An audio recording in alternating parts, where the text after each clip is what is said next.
So, of course, it's with great sadness and a heavy heart that we open session this afternoon and remembering our wonderful colleague, Assemblymember Barbara Clark, who passed away earlier this week.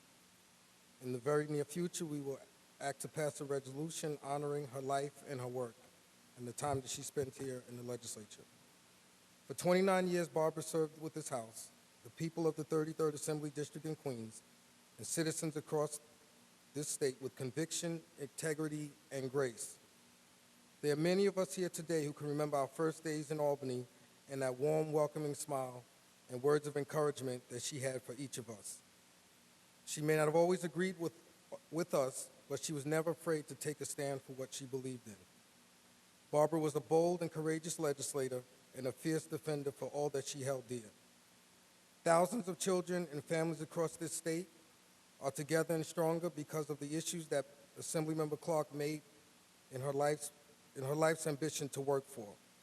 She will be remembered as a loving mother, a protector, not just for her own family, but for all families in New York State.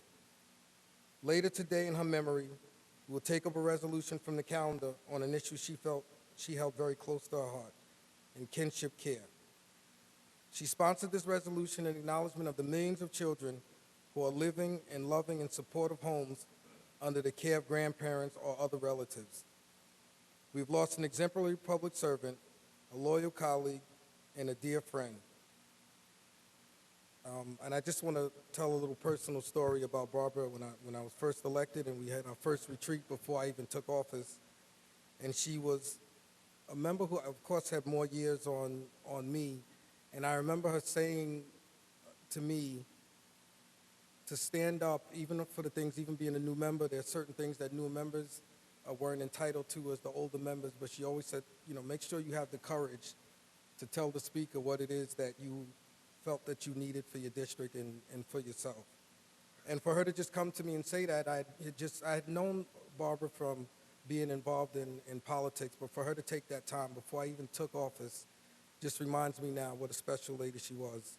She's very motherly to me, always concerned about me, always asking about my daughter, and I'm just standing up here now just really missing her. So I would ask now that we pause for a moment of silence before we have our opening prayer by Reverend Aurelia. May Barbara rest in peace.